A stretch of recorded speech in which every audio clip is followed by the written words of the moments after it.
What's going on, everyone? So, according to Jovan Buha, the two likely players to solve the Lakers' biggest need, which is help in two-way players out on the perimeter, wing depth, as well as the center position, are Nic Claxton, which I think all of us kind of get and understand, and then Andrew Wiggins. That those two guys are the most likely for the Lakers to acquire, just based on what's on the market that, would be achievable to acquire based on what the Lakers have, asset-wise, player-wise, right? A team like Miami might want to get off of his contract.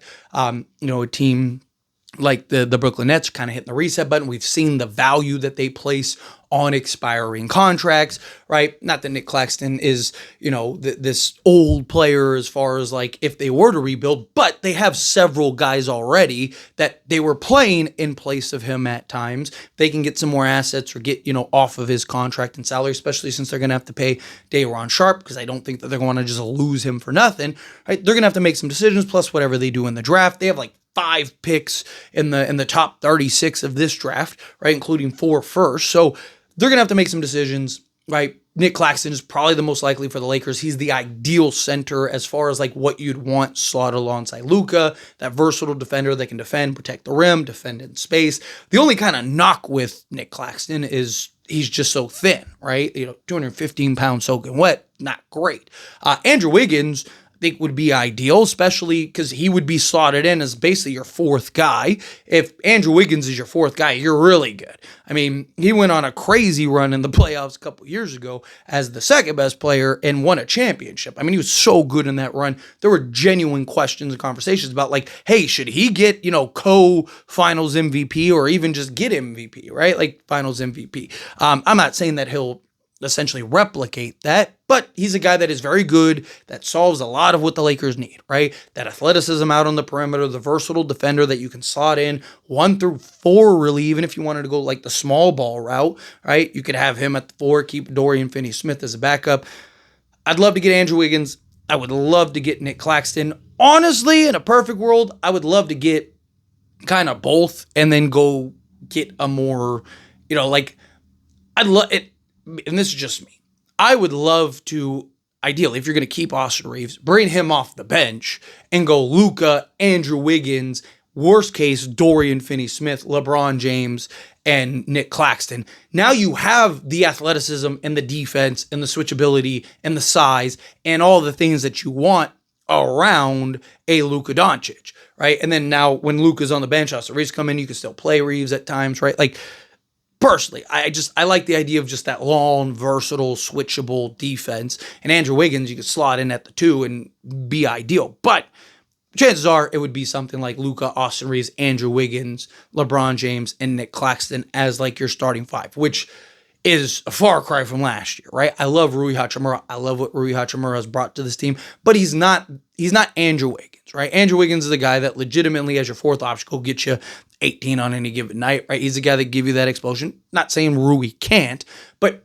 Andrew Wiggins is just more athletic, more of that twitchier wing, and he's a true 3, 2-3 kind of guy, where Rui is a 4 that has had to adapt and adjust, and to his credit, has done a phenomenal job with it, but has had to adjust to being the 3. And LeBron's probably not going anywhere anytime soon. He's going to need a new contract soon. And it's like, so what? You're just going to keep paying him to be out of position or come off the bench, right? I just think at some point, if you could turn Rui Hachimura into a legit 3, such as an Andrew Wiggins, I would do that in a heartbeat.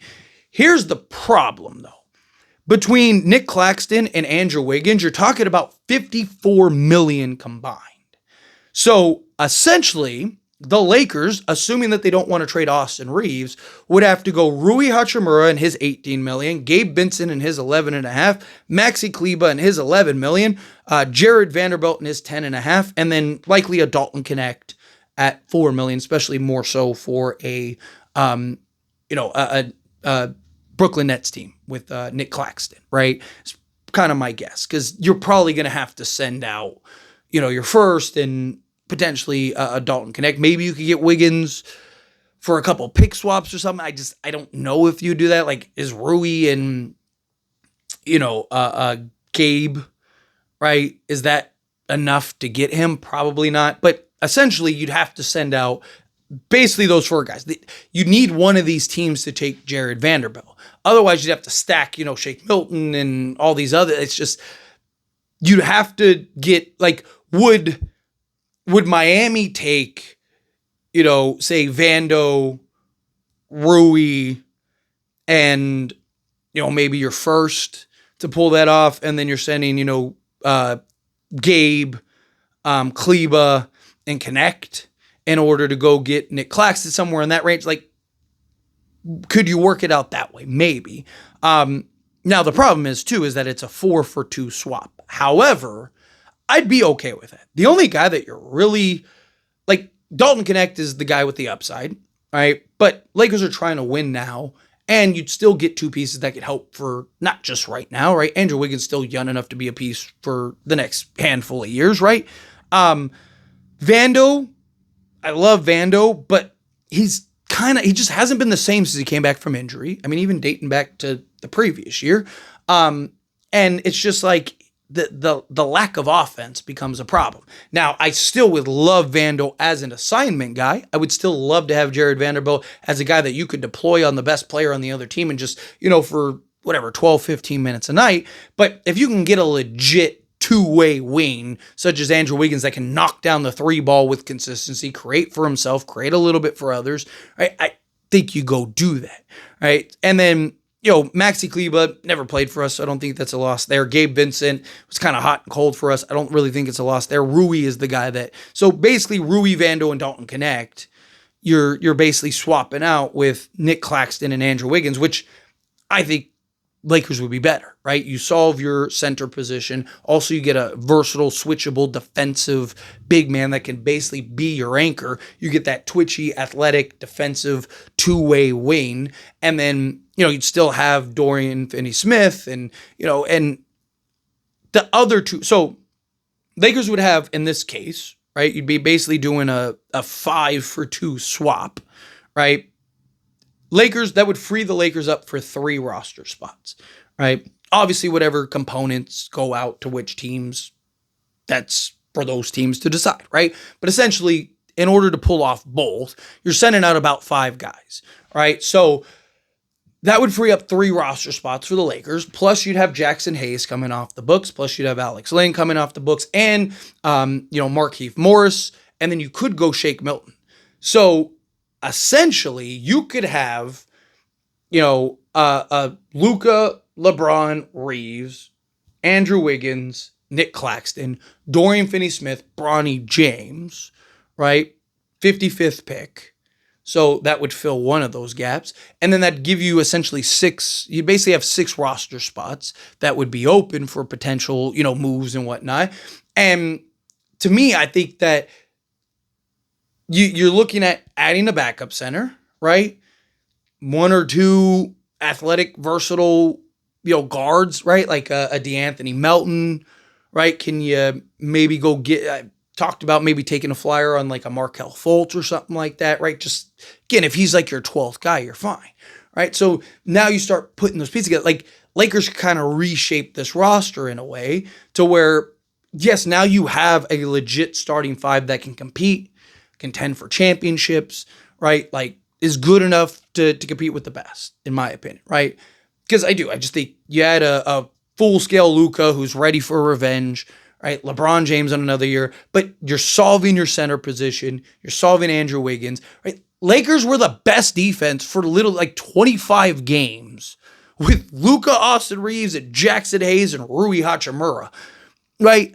Imagine if you replaced those guys with, Andrew Wiggins and Nic Claxton, right? Essentially Jackson Hayes and, Rui Hachimura with Andrew Wiggins and Nic Claxton.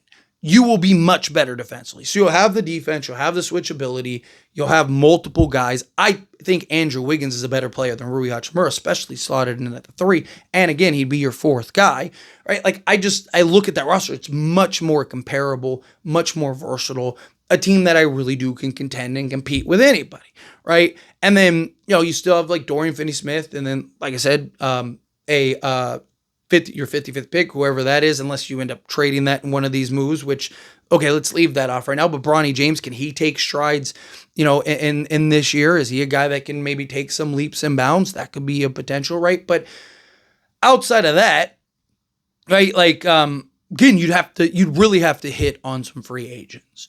And look, maybe it's as simple as like, maybe you're bringing in a Christian Coloco as like a third big, or a Trey Jamison, right? So now you have multiple big men, right? So again, like, Lakers can be creative with the starting unit as long as you're like top like 9 to 10 guys, right? It is fine for the 82 game season. And then, it's like, okay, we can clearly shrink this to the top 8 guys.